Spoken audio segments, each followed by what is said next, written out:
राधे राधे, जय श्री कृष्णा। दोस्तों, आशा करती हूँ आप सब बहुत अच्छे होंगे, स्वस्थ होंगे। राधा रानी जी की अपार कृपा आप सब पर बरस रही होगी। दोस्तों, आप लोगों को पता है पोष का महीना चल रहा है, जिसको खरमासी बोलते हैं। हर मास में कोई भी शुभ या मांगलिक कार्य की मनाही होती है। खर मास में कोई भी शुभ कार्य नहीं होता है, मनाही होती है कोई भी शुभ कार्य के लिए। लेकिन दोस्तों, ऐसा नहीं है कि खरमास में कोई भी पूजा अर्चना वंदना नहीं होती। तो पूरे साल भर में 24 एकादशी आती है, और जब भी अधिक मास होता है तो आती है 26 एकादशी। तो अब आ रखी है जो एकादशी, उसका नाम है सफला एकादशी कहते हैं। नाम के अनुरूप ये एकादशी है। नाम के अनुरूप क्या है? फल देने वाली। अर्थात इस एकादशी का व्रत रखने से जीवन में हर प्रकार की सफलता आपको मिलती है। किसी भी क्षेत्र में आप नौकरी में सफलता पाना चाहें तो आप इस व्रत को अवश्य रखें। इस एकादशी का व्रत आपको रखना चाहिए। अगर आप परीक्षा में सफलता पाना चाहते हो तो इस एकादशी का व्रत रखना चाहिए। अगर आप अपने वैवाहिक जीवन में, जैसे कि आपस में बॉन्डिंग बहुत अच्छी बनाना चाहते हैं, अपने पार्टनर के साथ आपस में रिलेशनशिप बहुत अच्छा चाहते हैं, तो वैवाहिक जीवन में सफलता पाने चाहते हो तो इस एकादशी का व्रत रखने की शास्त्रों में ये मान्यता बोली गई है। एकादशी का व्रत हमेशा त्रिदिवसीय व्रत की श्रेणी में रखा जाता है दोस्तों। अर्थात 10वीं तिथि में ही एकादशी व्रत के नियम लागू हो जाते हैं। जैसे कि 10वीं तिथि पे किसी भी प्रकार की कोई मांस पत्य सेवन का उपयोग नहीं करना होता। 10वीं तिथि पे संपूर्ण ब्रह्मचर्य का आपको पालन करना होता है। 10वीं तिथि पे कोई भी काम वासना क्रीड़ा को अंजाम नहीं देना होता। 10वीं तिथि पे लहसुन, प्याज, मांस, मदिरा का सेवन नहीं करना होता। 10वीं तिथि पर दोस्तों सूर्योदय के बाद भोजन भी करने की मनाही होती है। और अगर कंपलसरी हो, जैसे कि आप लोग ऑफिस से आ रहे हो, 8-9 बजे जा रहे हो, तो आप फलहार कर सकते हो। क्योंकि बात ऐसी होती है कि 10वीं तिथि पर दोस्तों हमारा भोजन 12 बजे तक पच नहीं पाता है, और तब भी एकादशी तिथि प्रारंभ हो जाती है और वह भोजन हमारे शरीर में रहता है। कहते हैं एकादशी पे अन्न का एक क्षण भी हमारे शरीर में नहीं रहना चाहिए। 10वीं तिथि पर आपको दातुन वगैरह करके या फिर पेस्ट वगैरह करके सोना चाहिए, क्योंकि एकादशी पर पेस्ट वगैरह की मनाही होती है। अच्छे से मुख की शुद्धि करके आपको 10वीं तिथि पर सोना चाहिए। एकादशी तिथि पर सुबह सुबह ब्रह्म मुहूर्त में उठना चाहिए। पानी में कुछ न कुछ डाल के स्नान करना है। गंगा जल हो गया या यमुना का जल हो गया, सप्त नदियों में से किसी भी नदी का जल डाल के आप स्नान कर सकते हो। तो नहीं तो आंवले का रस डाल के स्नान कर सकते हो, आप दूध डाल के स्नान कर सकते हो, आप दही डाल के स्नान कर सकते हो, ठीक है ना। आप आंवले का चूर डाल के स्नान कर सकते हो। कुछ नहीं तो आप नींबू डाल के स्नान कीजिए, लेकिन खाली पानी से कभी भी स्नान नहीं करना चाहिए। खासकर एकादशी पर तो खाली पानी से नहीं स्नान करना चाहिए, उसकी मनाही होती है। और उसके बाद पीले रंग के आपको वस्त्र पहनने होते हैं, क्योंकि भगवान श्री हरि विष्णु को पीतांबरधारी बोला जाता है, इसलिए पीले रंग के वस्त्र पहने। दोस्तों, शास्त्रों में बहुत बड़ी महिमा है पीले रंग के वस्त्र पहनने की।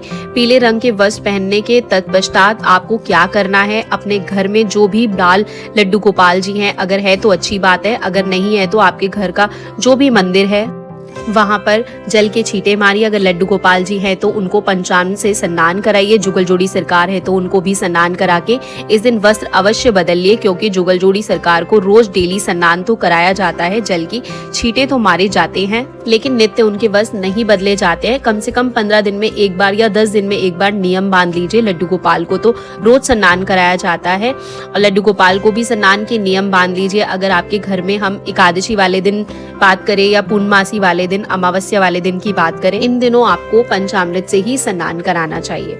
तो दोस्तों, स्नान कराने के बाद आप लोगों को व्रत के लिए संकल्प लेना है। संकल्प में आपको श्री विष्णु श्री विष्णु श्री विष्णु, मेरा नाम प्रियंका है, मेरा गोत्र ये है, मेरा स्थान वृंदावन है, मैं पूरे श्रद्धा भाव से सफला एकादशी का व्रत रखूंगी। ये व्रत में पूरे श्रद्धा निष्ठ भाव में रखूंगी। इस व्रत के दौरान मैं किसी भी प्रकार की कोई निंदा नहीं करूंगी। भगवान ये व्रत संपूर्ण करने में मेरी सहायता करे, और जो भी सामग्री है दोस्तों वो आपको भगवान श्री हरि विष्णु के चरणों में चढ़ा देंगे। देखिए, वैसे तो चावल से संकल्प लिया जाता है, लेकिन एकादशी पर चावल निषेध होते हैं, तो आप सुपारी से, लौंग से, इलायची से संकल्प अवश्य लीजिए, और जो भी सामग्री है वो आप भगवान श्री विष्णु के चरणों में चढ़ा दीजिए।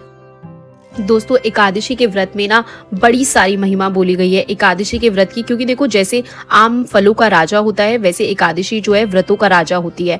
आपको सभी एकादशी का व्रत रखना चाहिए। सभी एकादशी का फल, सभी एकादशी की विधि तो सिमिलर है लेकिन फल जो होता है अलग होता है। फिर पूरे दिन किसी की निंदा चुगली इत्यादि आपको नहीं करनी होती है। दिन में सोने की मनाही होती है। रात को भी आपको वैसे तो पूरी रात जगना चाहिए, लेकिन अगर आप पूरी रात नहीं जग सकते तो कम से कम एक पर्टिकुलर टाइम होता है कि आप तब तक तो अवश्य जग कर अपनी एब्सेंट में आपको एक अखंड ज्योत जला देनी होती है। अगर आप नहीं जग सकते पूरी रात तो एक अखंड ज्योत आप अवश्य जलाएं, ताकि आप सो रहे हो लेकिन आपकी एब्सेंट में कोई ना कोई साक्षी तो है जो जल रही है, वो आपकी एब्सेंट में साक्षी होती है। इसीलिए अखंड ज्योत जलाई जाती है अगर आप पूरी रात नहीं जग सकते। उसके तत्पश्चात द्वादशी तिथि पर एक हरि वासना समय निकालने के बाद एक पर्टिकुलर टाइम दिया जाता है। उस टाइम पे ही आपको व्रत का पालन किया जाता है। देखिए एकादशी का व्रत रखना कोई बड़ी बात नहीं है, लेकिन उसके जो नियमों का पालन होता है, लोग कहते हैं कि हम 2 साल से व्रत रख रहे हैं, 3 साल से व्रत रख रहे हैं, 4 साल हो गए एकादशी के व्रत रख रहे हैं, कोई बड़ी बात नहीं है। लेकिन एकादशी के व्रतों का दोस्तों पालन करना बहुत बड़ा होता है। एकादशी के व्रतों का पालन आप तभी कर सकते हो जब आप पूरी श्रद्धा भाव से एकादशी का व्रत रखें और पूरा नियम करो। फिर एकादशी का व्रत करो, उसके बाद ही आपको एकादशी के व्रत का संपूर्ण फल प्राप्त होता ही है। दोस्तों द्वादशी तिथि पे किसी ब्राह्मण को भोजन करा के आपको ब्राह्मण एकादशी के व्रत का पालन करना चाहिए। हर एकादशी पे आप अपना एक अलग भोग होता है और हर एकादशी पर पारण का जो समय होता है वो अलग होता है। दोस्तों वो मैं आपको दूसरी वीडियो में बताऊंगी कि पारण का क्या समय है और फिर एकादशी पे भगवान का श्री हरि विष्णु का प्रिय भोग क्या है। सबसे पहले तो मैं आपको बता दूं कि एकादशी तिथि प्रारंभ कब हो रही है। दोस्तों 25 दिसंबर को दिन है बुधवार, रात को 10:30 बजे एकादशी तिथि का आपका प्रारंभ हो रहा है। 25 तारीख को बुधवार वाले दिन रात को 10:30 बजे एकादशी की तिथि का प्रारंभ हो रहा है। वही एकादशी तिथि का जो विश्राम होगा वो 26 तारीख को दिन गुरुवार रात को 12:30 बजे, मतलब मोटा मोटा ये समझ लीजिए कि 27 तारीख ही लग जाएगी। 12 बजे के बाद तारीख जो होती है वो बदल जाती है, तो 27 तारीख ही लग चुकी होगी। यह तो आप संपूर्णता समझ गए होंगे कि 26 तारीख को बड़ी धूमधाम से पूरे भारतवर्ष में उदय तिथि के अनुसार एकादशी बनाई जा रही है। चाहे मैं खाटू श्याम की बात करूं दोस्तों, एकादशी 26 तारीख की है। बांके बिहारी जी के मंदिर में एकादशी 26 तारीख की है। चैतन्य गौड़ संप्रदाय में दोस्तों एकादशी 26 तारीख की ही है। एक इस्कॉन टेम्पल में एकादशी 26 तारीख की है। केवल एकादशी 26 तारीख की पड़ी है, अपितु 26 तारीख को गुरुवार भी पड़ रहा है दोस्तों। और गुरुवार पे एकादशी का बहुत अच्छा विशेष महत्व होता है दोस्तों। बुधवार वाले दिन आपको 10 तिथि वाले दिन आपको तुलसी दल तोड़ लेनी है, क्योंकि एकादशी वाले दिन तुलसी दल नहीं तोड़ा जाता। और दोस्तों भगवान श्री हरि विष्णु बिना तुलसी दल के भोग ग्रहण नहीं करते, तो आपको 10वीं तिथि पर तुलसी जी जो हैं वो तोड़ लेनी है। तुलसी दल तोड़ने के तत्पश्चात आपको एकादशी पे तुलसी के दल का ही भोजन, भगवान को तुलसी का दल जरूर आपको समर्पित करना है। और द्वादशी वाले दिन भी तुलसी नहीं तोड़ी जाती है, लेकिन हाँ तुलसी माता की विशेष पूजा अर्चना वंदना होती है, जो आपको मैं दूसरी वीडियो में बताऊंगी। तो दोस्तों हर जगह खाटू श्याम में ले लो या कहीं पर भी वृंदावन में इस्कॉन टेम्पल में सब जगह 26 तारीख को ही एकादशी मनाई जा रही है। बड़ी धूमधाम से एकादशी है जो 26 तारीख को मैंने बताया आपको दिन गुरुवार को बनाई जा रही है।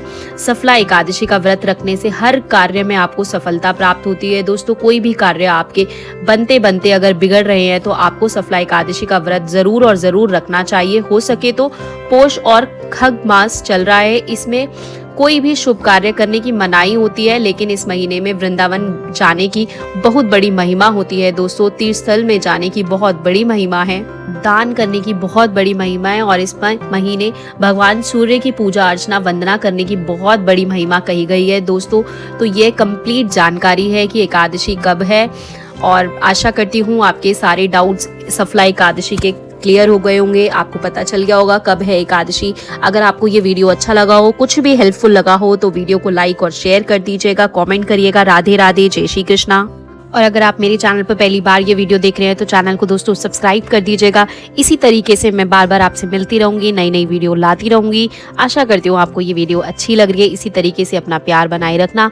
राधे राधे, जय श्री कृष्णा आप सभी को मेरी तरफ से।